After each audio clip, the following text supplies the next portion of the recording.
साथियों नमस्कार। मैं अमित आप सभी से आज इस वीडियो के माध्यम से आप सभी से मैं बात करना चाहता हूं कि किस प्रकार से देश की जो वर्तमान सरकार है, भाजपा की जो सरकार है, वह छात्र युवाओं को दीमक की तरह उनके भविष्य को खोखला कर रही है। आप सभी आज देखें कि विगत दिनों नीट की जो परीक्षा है उसमें किस प्रकार से एक धांधली हुई।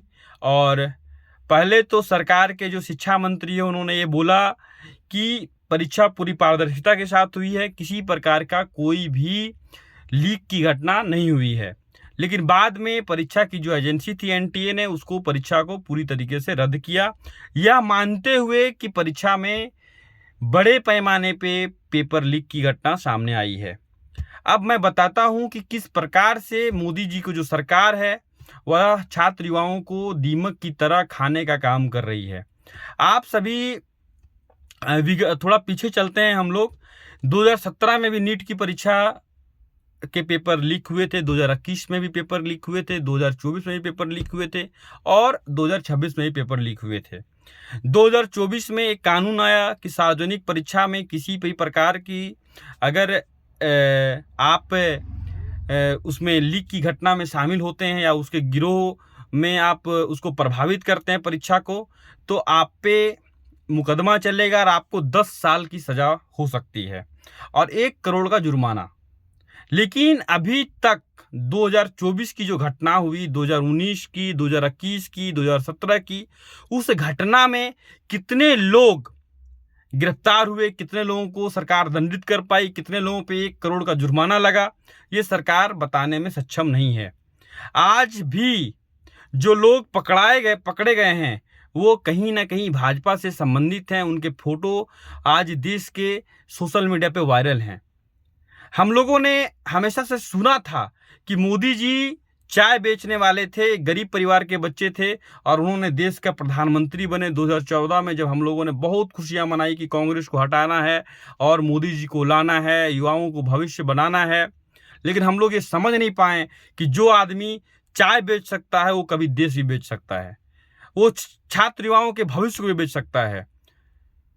और आज ये हम लोग झेल रहे हैं क्योंकि वो दर्द उनको समझ में नहीं आएगा, वो दर्द हम जैसे छात्रों को समझ में आएगा, हम जैसे युवाओं को समझ में आएगा कि कैसे 8x8 के कमरे में बच्चे दिन और रात और दिन कब हो जाता है उन्हें पता नहीं चलता और अपनी परीक्षा की जो तैयारी है वो अपनी हड्डी गलाकर परीक्षा की तैयारी करते हैं। और बाद में जब परीक्षा देने जाते हैं और तुरंत परीक्षा केंद्र से निकलते ही उन्हें जब ये पता चलता है कि उनकी जो 2 साल और 4 साल की जो मेहनत है वह पेपर लीक के माध्यम से किसी नाले में बह गई, तो उसे कैसा उनको लगता होगा, ये कभी भी भाजपा और उनके जो मंत्री हैं, उनके जो विधायक हैं, उनके जो सांसद हैं और देश के प्रधानमंत्री ये कभी समझ नहीं सकते हैं।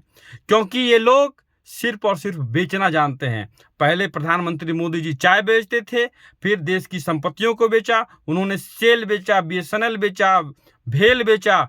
वे कुछ भी नहीं छोड़ने को तैयार हैं कि वो हम कुछ नहीं छोड़ेंगे। आज देश की सारी संपत्तियों को वो बेचने पे आमादा हैं, वे अपने दोस्तों को देने पे आमादा हैं। और आज यह वक्त आ गया है दोस्तों कि किस प्रकार से देश के जो छात्र युवा हैं उनके भविष्य को भी गिरवी रखने का, उनको बेचने का काम भाजपा की सरकार और मोदी जी कर रहे हैं। अतः ये देश की आवाज है, ये आपकी आवाज है, ये आपको समझना पड़ेगा कि आपको अपनी लड़ाई खुद लड़नी पड़ेगी। अगर आपको इस लड़ाई में शामिल होना है तो आपको सड़कों पर आना पड़ेगा, आपको उनके खिलाफ अपना जो आवाज है उसको बुलंद करना पड़ेगा और उन्हें यह बताना पड़ेगा कि हम कमजोर नहीं हैं। आज बताइए कि देश की जो सरकार है वह बता रही है कि किस प्रकार से हम देश में निष्पक्ष चुनाव करा रहे हैं। अरे जो सरकार एक परीक्षा निष्पक्ष नहीं करा पा रही है, क्या आपको लगता है कि वो अपना जो चुनाव है जिससे उनका चुनाव होना है वह निष्पक्ष करा रही होगी? वो पूरी तरीके से चुनाव को चोरी के माध्यम से पिछले दरवाजे से वो सरकार बना रही है और देश को बेचने का काम कर रही है। क्योंकि अगर वो बेचेगी नहीं तो सरकार को खरीदेगी कैसे? इसलिए ये सरकार छात्र युवा विरोधी है, अतः इसे हटाना अति आवश्यक है। बहुत बहुत धन्यवाद।